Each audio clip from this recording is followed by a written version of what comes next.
सुप्रभात।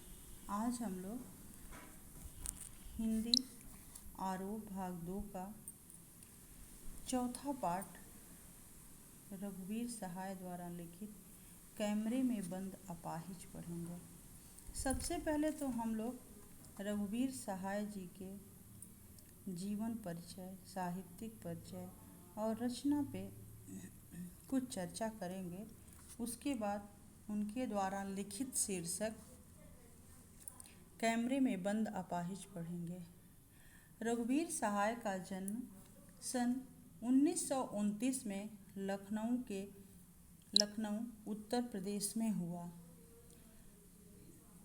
इनकी प्रमुख रचनाएं अज्ञेय द्वारा संपादित दूसरा सप्तक में संकलित हैं।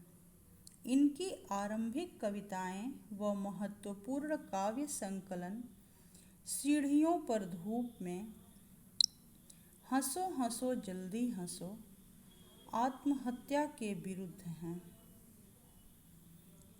ऑल इंडिया रेडियो के हिंदी समाचार विभाग से संबद्ध रहे। उसके बाद हैदराबाद से प्रकाशित होने वाली पत्रिका कल्पना और फिर दैनिक नवभारत टाइम्स और दिनमान से जुड़े रहे। कवि रघुवीर सहाय समकालीन हिंदी कविता के क्षेत्र में संवेदनशील नागर चेहरा हैं।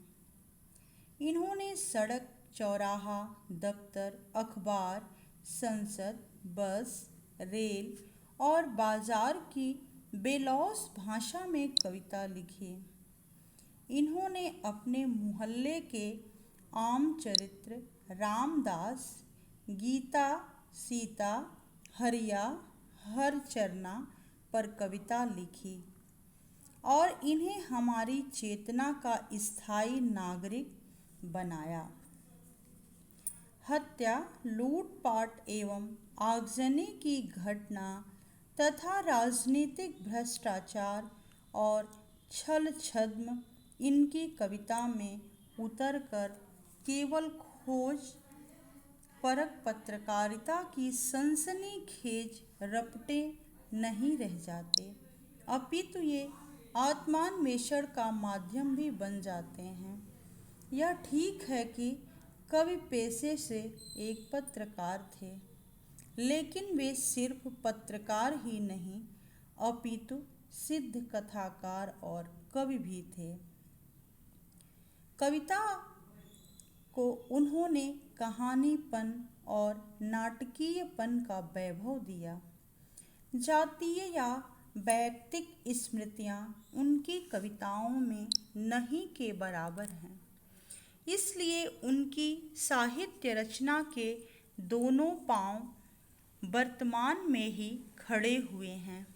मार्मिक उजास और व्यंग बुझी खुरदरी मुस्कानों से इनकी कविता भरी हुई है।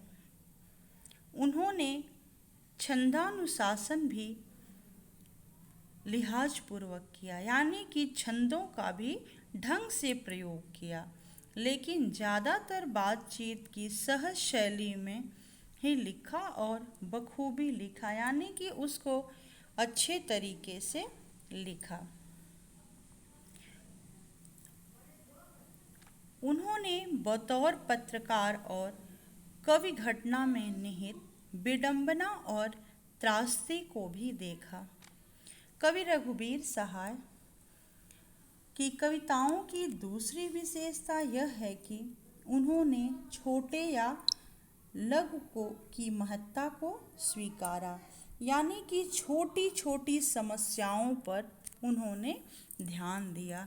अपनी रचना में छोटी छोटी सूक्ष्म त्रुटियों पर ध्यान दिया। वे बड़े माने जाने वाले विषय या बड़ी समस्याओं पर ही दृष्टि नहीं डालते, बल्कि जिन समस्याओं या विषयों को समाज में हाशिए पर रखा जाता है, उनके अनुभवों को भी अपनी रचनाओं का विषय बनाते हैं। कवि रघुवीर जी ने अपने साहित्य और पत्रकारिता में भारतीय समाज में ताकतवरों की बढ़ती हैसियत और सत्ता के खिलाफ पाठकों का ध्यान खींचा है। उनकी कविता रामदास आधुनिक हिंदी काव्य की एक महत्वपूर्ण रचना है। अत्यंत ही साधारण और अनायास सी प्रतीत होने वाली शैली में समाज की दारुण विडंबनाओं को वर्णित करने की कला रघुवीर सहाय जी की कविताओं में मिलती है। यानी कि रघुवीर सहाय जी जो हैं वो समाज में जो दयनीय स्थिति वाले लोग हैं उनकी जो विडंबना है उसको अपनी रचनाओं में बड़े ही अच्छे ढंग से उकेरा है।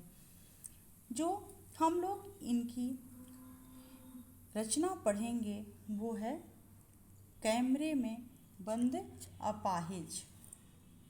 कैमरे में बंद अपाहिज में अपाहिज के टेलीविज़न कैमरे के सामने हुए साक्षात्कार का वर्णन है।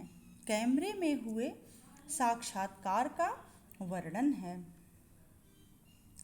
उस अपाहिज को कैमरे के सामने लाया जाता है और वो अपाहिज जो है शारीरिक चुनौती को झेलते हुए व्यक्ति का दृश्य संचार माध्यम द्वारा पूछे गए सवालों का वर्णन किया गया है। यानी कि कैमरे के सामने एक अपाहिज व्यक्ति को खड़ा किया जाता है और उससे प्रश्न किया जाता है। अपाहिज जो है अपनी शारीरिक पीड़ा को झेलते हुए और फिर क्या करता है कि सारे सवालों के जवाब देता है। अब देखिए, एक तो वो शारीरिक रूप से अपाहिज खुद ही पीड़ित है और दूसरे नाना प्रकार के तरह तरह के उसके सामने सवाल खड़ा किया जाता है और वो भी दृश्य संचार के माध्यम से, जहाँ दृश्य भी दिखता है। इसलिए जो अपाहिज है उसको कहा गया है कि कैमरे में बंद अपाहिज, कैमरे के सामने उसको ला करके उसकी शारीरिक पीड़ा को उकेरा जाता है। कल हम लोग अगली क्लास में अब इसका विस्तृत अध्ययन करेंगे, कैमरे में बंद अपाहिज। आज के लिए बस इतना ही। धन्यवाद।